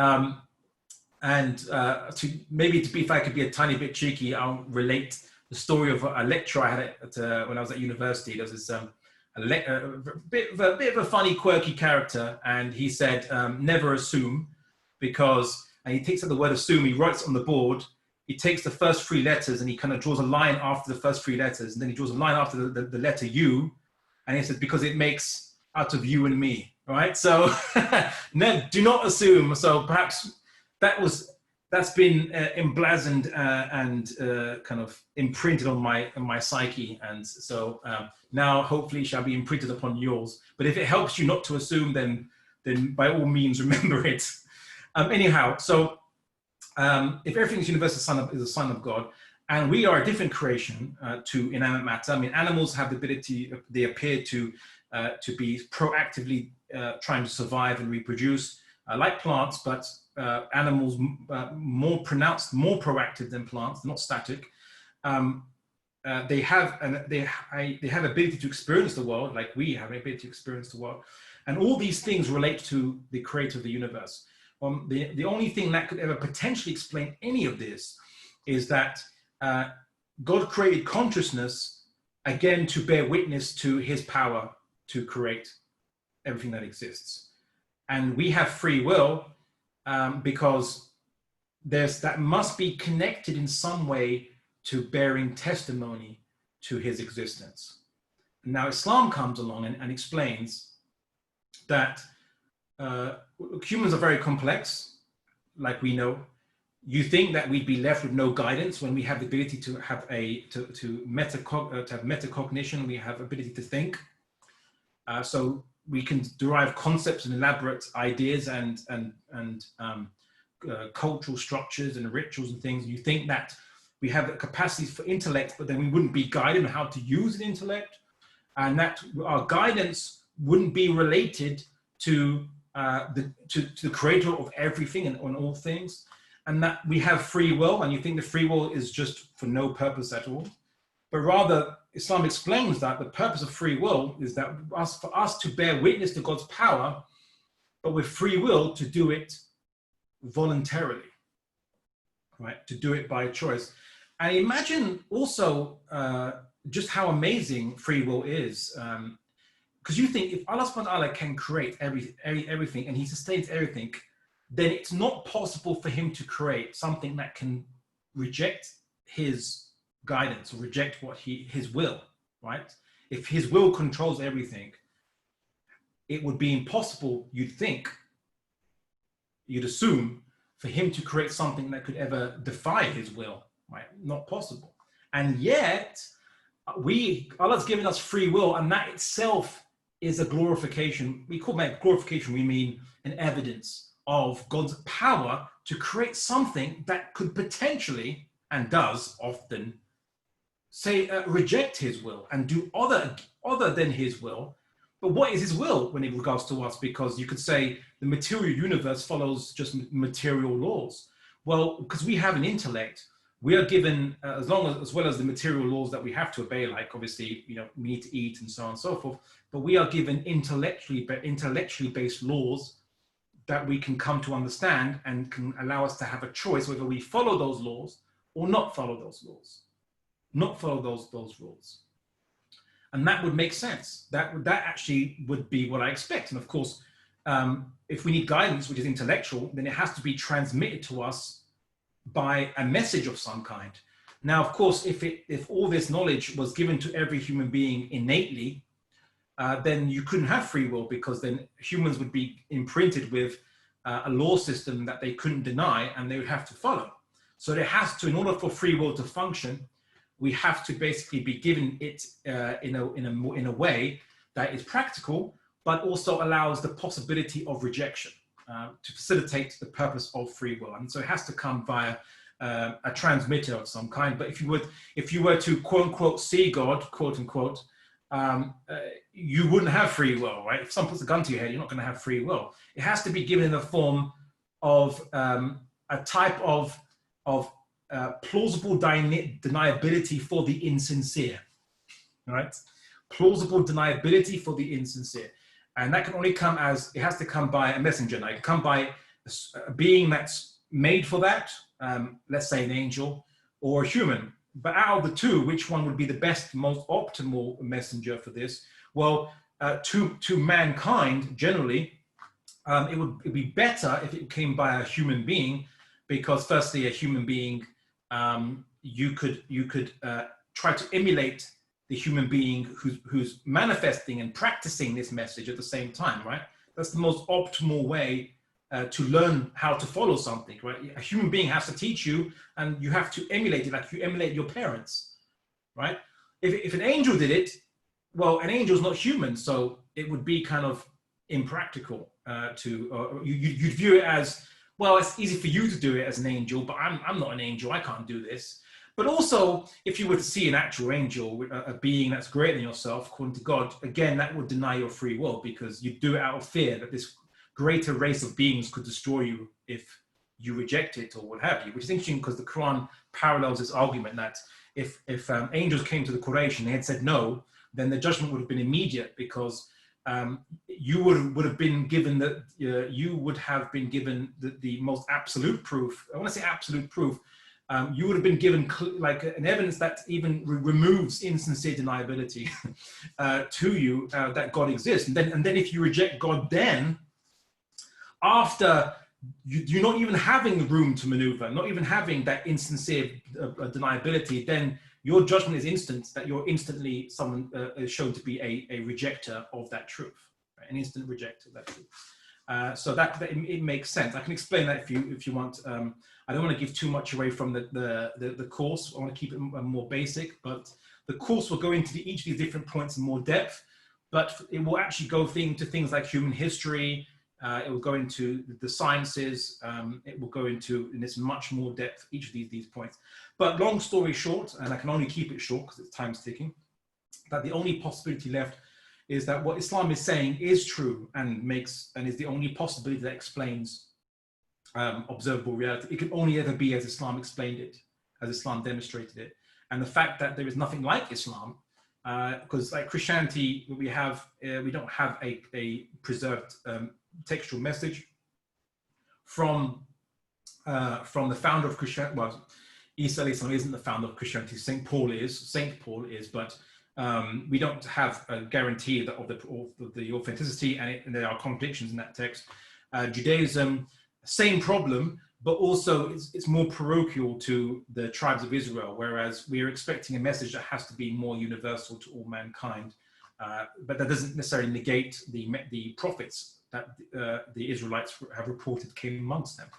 So any human being who comes to this rational deduction would have to conclude there has to be a messenger somewhere, and then go looking for any evidence of this messenger or messengers to find this revelation from God. And this is something that Salman al-Farsi did when he was searching for the truth. He concluded there has to be a messenger somewhere. I'm going to try to find this messenger that is relating to us a clear message from God that's accessible as much as possible.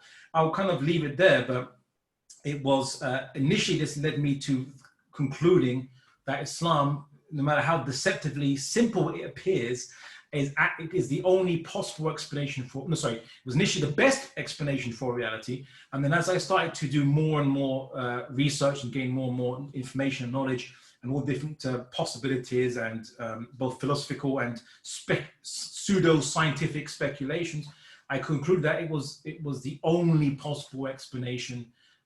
Not just it's the best one of what we've got from all the available religions that are known to us, but it's actually the only possible explanation that could ever that could explain reality. And if you were to change any core doctrine of Islam just a little bit, it would cause a contradiction in its explanation of the universe, everything, and within itself. Of course, someone could argue, well, how do you know there's not 3 salahs or 5 salahs? Was an issue like there's a religion that had 3 salahs per day or 10 salahs per day. Well, the amount of rituals and things obviously can, you can't rationally say that there can only be a certain number of rituals that people have to do. Of course, it would make sense that you wouldn't get a way of life that asked for so many rituals, you couldn't actually do other things in life which you are meant to do, like eat and survive and so on and so forth, of course. Or being, for example, abstinent from marriage, which obviously some religious orders and different, monks, both Christian and Buddhist and others, have renounced, let's say sexual pleasures and things like that. They don't want to get married and so on, which wouldn't make sense because we have that as a capacity and a natural drive, a natural as in a God-intended drive in all of us. So that wouldn't make sense. But so you couldn't deduce that, Friday has to be the day where there is a congregational prayer. Why not Saturday? Well, at one point it was Saturday, right? But that is not what has to be fixed the way it was. What does have to be fixed the way it was are the very core doctrines, beliefs, and just the general principles, and just how Islam interrelates in society, organizes human nature, family, neighbor, and neighborly obligations and ties, and all these things. That could have only ever been the way it does. Once you have studied human nature, you know that what we experience is this consistency. We call it hikmah, right? We say that this agrees with human fitrah. This Islamic ordinance or command agrees with the human fitrah in organizing society such. That's how we kind of observe it.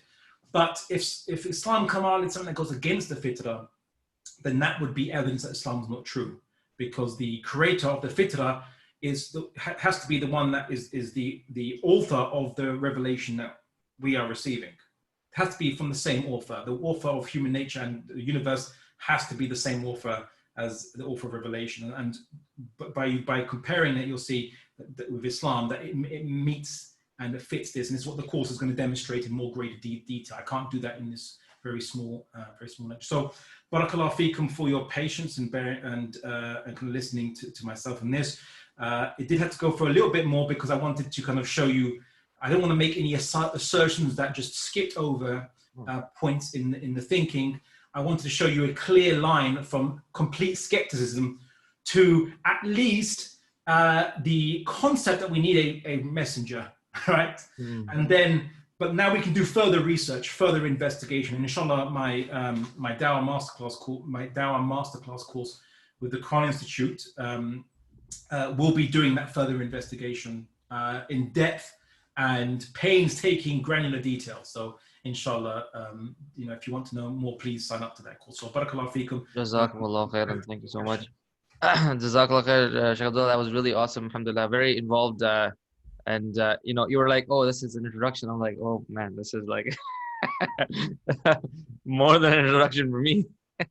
Alhamdulillah. So that's really awesome. And I'm going to share actually the information about your site on the chat, bi'idhnillah ta'ala, so that people can look at that, bi'idhnillah.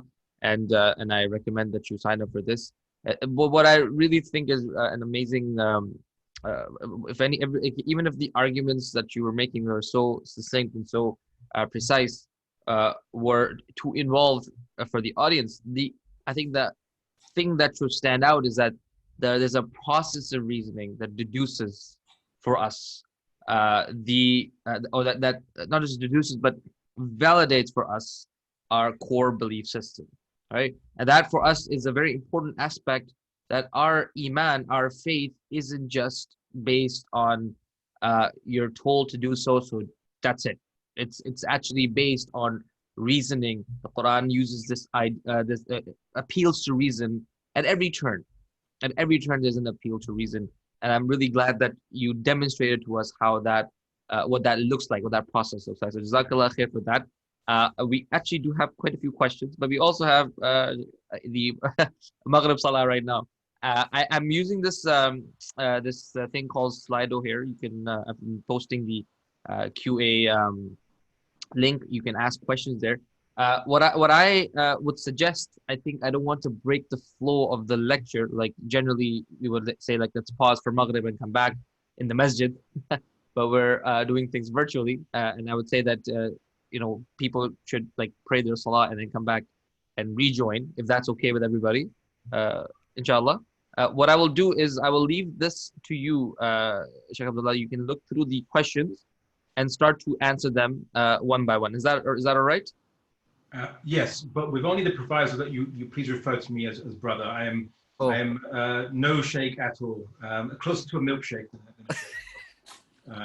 Yeah, just call me brother.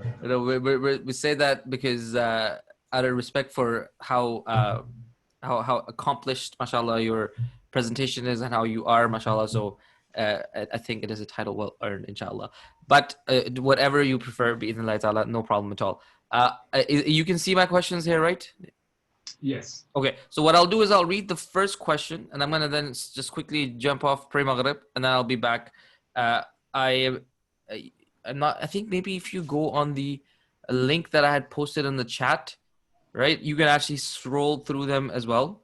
Yeah, I think you can, even if you can't check them off. But hopefully by the time I'm back, you're done maybe the first few questions, and then we can kind of rapid fire through the rest. Is that all right? I mean, just so that maybe people who kind of take the time to attend, perhaps we should just have a 10-minute break. Oh yeah, okay. Or however long people would like, and because obviously here it's very late. It's past budget. It's past Maghrib time. Okay. And so on, and Isha time even. So for me it's fine, but if you want to give people maybe a 10-minute break, we can reconvene. Okay. And I'll be here, inshallah. Perfect. I can answer all those questions. Right, people, is that okay? Just like type yes if you're okay with that in the chat, please. Maz, where are you? Maz says yes. All right, awesome, great. So we'll take a short break, and I'll put like a small note here that we're taking a small break, bi'idhnillah ta'ala, and refresh ourselves and then finish strong with the QA. Thank you so much. It's actually an excellent suggestion. I really appreciate that. Jazakallahu khairan. We'll be back shortly. What I'll do is I'm going to pause the recording. In the Muslim world, for reasons which I won't go too much into, but basically, Islam, the worst thing that ever happened to the Muslim civilization was success. Muslims, when they became very successful, very rich, powerful, and wealthy, when you don't have to think much for where your next meal is coming from, then you don't have to think much. And what you'll see is over many generations, a gradual dumbing down, for want of a better way of putting it, occurred. And with the kind of with the Arabic language itself, becoming kind of corrupted into more Amiya versions, kind of colloquial versions.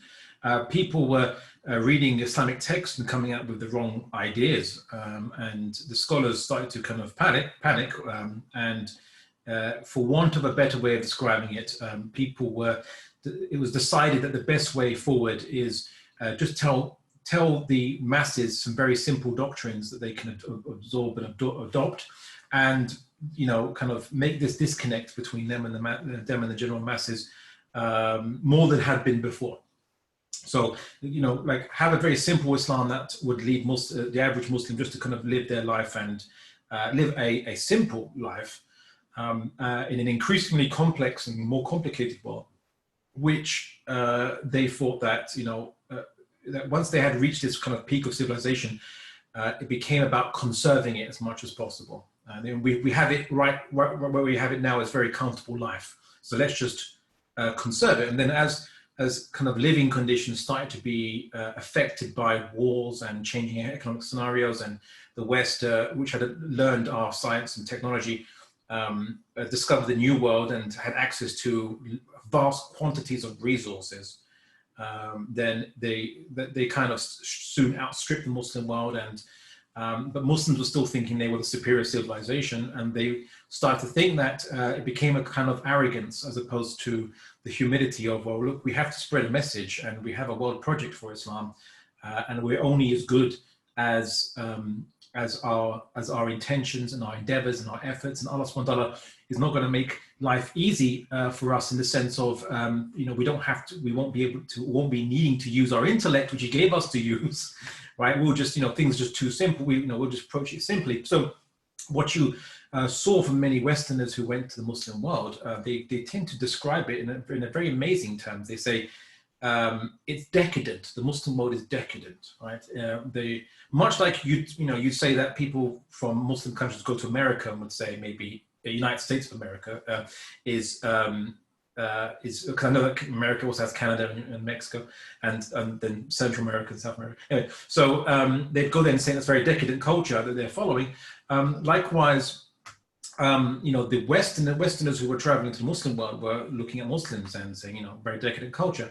And as industry and economics kind of started to suffer, because Muslims were relying on trade routes, taxing trade routes and making, money off of a global economic system that they were right in the middle of. And so they didn't, they could live the easy life. And what happened is that when Europe learned to circumvent that or go to the new world, and then the trade routes weren't as lucrative as they were before, the living conditions started to descend, to decrease. And what you see, if you see these old paintings mostly by Europeans, when they go to the Muslim world, is you see that these very richly dressed Muslims, right, very nice, ornately dressed Muslims, but they're in these kind of buildings which look like they're descending into rubble around them, things like that, right?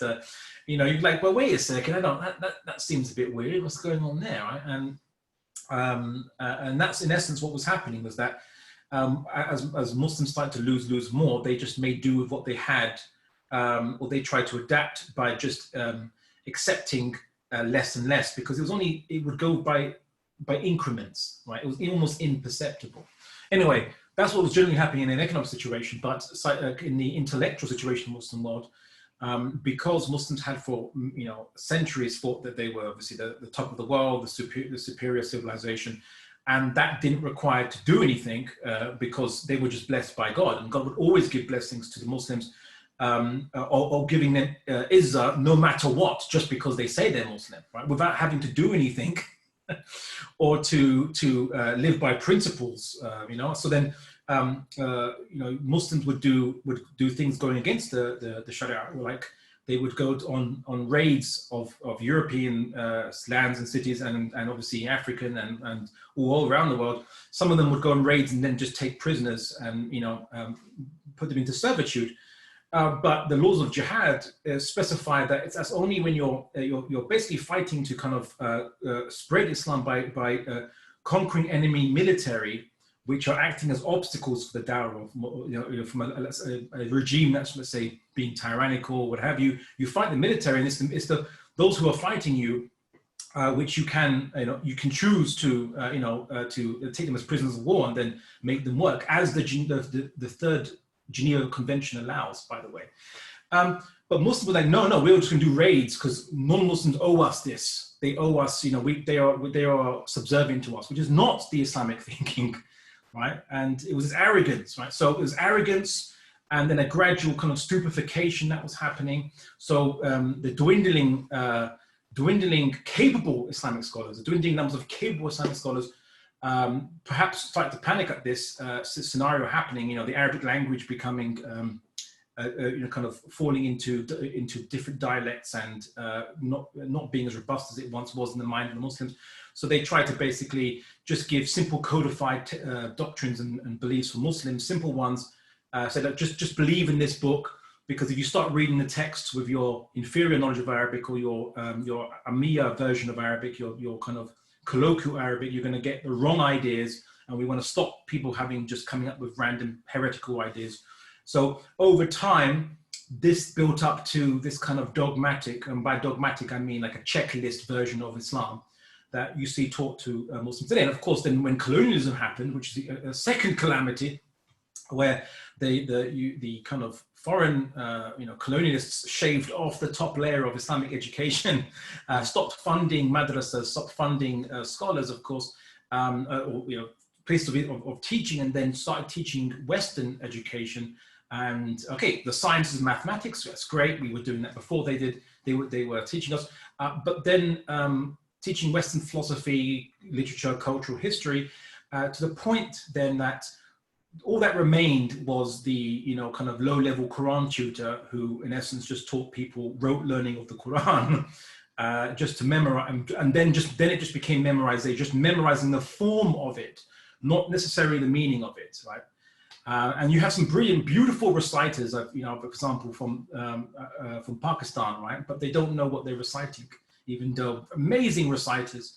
And it was interesting because I know this numerous situations where you have an Arabic brother speaking to a Pakistani brother, and the Pakistani brother's like recitation is beautiful. The Arab guy's like saying, "I wish I could recite the Quran like that," but do you know what you're saying? And the guy goes, no, I don't. And then, but had some inkling of it, but not the actual understanding of that an Arabic speaker would have in comparison. So long story short, all this led to is that in the Muslim world, if you're a Islamic scholar, you're viewed now as backward because Western education system, pushed out Islamic sciences from being taught, and so you're viewed that if you're someone who's intellectual and clever and knows stuff, you went through the Western education system that was provided and of which everything now is a successor to, and you become an accountant, engineer, and so on and so forth. But if you fail all of that, don't worry, because if you're intellectually challenged and you can't do these things, don't worry, you'll still have the opportunity just to study Islamic sciences and get some respect in that society. And people look down upon Islamic scholars in the Muslim world, or on alims, or mullahs, or mulvis, or whatever they say, even in a derogatory tone, how they say those words. And that's the situation today. So in a nutshell, anyway, one could argue that Ibn Khaldun kind of predicted that would happen, right, through a kind of cyclical nature of civilizations. But it took 1,000 years for Islam to, for this level of decadence and kind of stupefaction occurring, leading to this. So it took 1,000 years before you had this descent down. Whereas in the West, since its Renaissance in the 12th century, in the 13th century, is only 800 years into its Renaissance. So, and look, it's already declining intellectually and so on and so forth, right? So things are turning, and that's just the way of civilizations, I suppose. Anyway, I hope that answers that. That the previous generation, our grandfathers and so on and so forth. I mean, like, mashallah, there's some great characters amongst them, very principled people amongst them, but most of them were taught in Islam that was just a checklist which you do along with your life, and not being the basis of your life. And that's, to put a long story short, I think the reason for why we have that situation in Muslim world as it is today. That's a really fascinating answer. Jazakallah khair. Very expansive in its scope, and mashallah, I really appreciate that. One interesting thing also is that I think Islam becomes just a checklist. It's just boiled down to a checklist. Okay, eat the halal meat, fast in Ramadan, check. Pray on this time, check. Put your hands here in salah, check. And then the Iman, which is the way you view the world, it just gets lost, unfortunately. So that is a calamity. But thank you for contextualizing that for us. If I may, maybe something that would, just a small tiny point, which was, please. You'll notice this when the discussion is on Muslims having doubts or shubha about Islam. And the solution you almost always hear, is that they should have learnt better about Aqidah. They should have read these Aqidah books, and that would have helped them. But a Muslim learning about, for example, that one of the articles of faith they have to be, or the branches of furu' is, let's say, belief in punishment of the grave, isn't going to prevent them from having doubts about God's existence or the messenger of the Prophet, the messengership of the Prophet Muhammad. No matter how, whether you read Aqidah Tawhawiyah or or any kind of like Hanafi manual or Shafi manual, well, that's usually your fiqh, but that's not going to stop you from having these doubts unless you have a foundation for your belief based on, as the Quran advises, obviously observing and coming to a conclusion about the world. Anyway, that was my... That's awesome. Barakallahu feek. Still struggling to understand how we can base these initial assertions on observation when someone can easily respond, what if we are living in a simulation? So I think I already answered that. I said that in my discussion, I didn't refer to any particular objects. I mean, I used an example of a stone, let's say, but even if you were in a simulation, the simulation comes from somewhere, and you're certainly living in a world of components, right? You're not living in a world where everything is the same thing, or there's only one reality, some type of wahdat al-wujud concept by some people. Because if that was the case, then where is the multiplicity of things coming from, right? Even if you're in a program, there's the fact that there's multiplicity and each individual thing is finite, regardless of whether it's generated from a computer simulation based on code, or it comes from a amalgamation of quantum particles. The effect is the same. So I said I pointed to 4 fundamental aspects of reality, which is finitude, it being a specific size, what have you, it being made of something, and change. Those things are always going to be there no matter what you're observing. So you don't need to know what you're observing is an accurately represents the model of the universe that you imagine, the model of what is outside your mind. That's irrelevant. Those 4 things are always going to be universal aspects of creation, whatever it is you're observing in creation. And from those 4 aspects, you can prove there's an ultimate creator and sustainer and determiner and specifier behind all things. Amazing. If everything we observe is in our brain, in brackets not real, then how do we even trust its components, attributes, change, specificity, substance, etc.? I was able to pronounce that word okay. Yeah, I think that's exactly this. It's the same thing again, which is same. I think answer. You just answered that one, right? Exactly same. Yeah. Alhamdulillah. Someone actually on Twitter, I'm going to add this. They made a better argument. They said, "You're doing all this rationality based on your brain. How do you know that your brain is working accurately and not producing, incorrect results and so on and so forth?" Yeah. So my point is that your brain, you only know of your brain due to observation of like other people's brains or your MRI scan of your brain or what have you, right? You only know that you have a brain by observation. Yeah. But to get to that, you have to trust your senses, right? To tell you that you have a brain and the brain can malfunction. So what comes first before anything is experience, as in there's something inside you that's experiencing the world, right? That's the observer inside you. So the observer can make these conclusions, definitely. But to believe that a brain can malfunction, you have to first believe in the brain, and that comes from trusting your senses. So that is a shorter way of answering that. There is a longer way, but I'll go through those permutations in the course, all the different permutations. But yeah, that's. Can you even say? Oh yeah. So can you even say that? Like I'm not just thinking out loud here as you answered that. Was that like in Islam, one of the things that's required for a person to be what's called mukallaf, liable for their actions in the sight of God, is that they have to be of sound mind, right? So the assumption in Islam is that you have a sound mind, and thus this process is then kickstarted from there. But if a person is, limited capacity in terms of their brain capacity is limited, they're actually not held liable by God for trying to for the responsibility of discovering the truth. What would you have to say to that? Of course, I mean, being mukallaf is always going to be a prerequisite, and if your brain is defective, then and your thinking process is defective, then you can be more rest assured that you won't be accountable for what you do or say anyhow, and that's out of your control. So it would be irrelevant. But what you can do is, from what you can deduce, you must choose the best conclusions for what is available to you. Yeah. There's a question here. I was just actually loading up the ayah that the question is referring to. It is said that while mountains refused, humans accepted the heavy duties. How does it become my responsibility, as I was never asked? And this is for the benefit of the audience. This is referring to this verse of the Quran. Surah number 33, verse 72, that إِنَّا عَرَضْنَا الْأَمَانَةَ عَلَى السَّمَوَاتِ وَالْأَرْضِ وَالْجِبَالِ فَأَبَيْنَ أَن يَحْمِلْنَهَا وَأَشْفَقْنَ مِنْهَا وَحَمَلَهَا الْإِنسَانُ إِنَّهُ كَانَ ظَلُومًا جَهُولًا. We offered the trust to the heavens and the earth and the mountains, but they refused to bear it because they were afraid of it.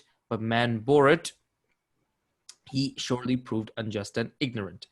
So the question, I guess, is about this ayah. If I'm not mistaken, is that your understanding is also with Abdullah?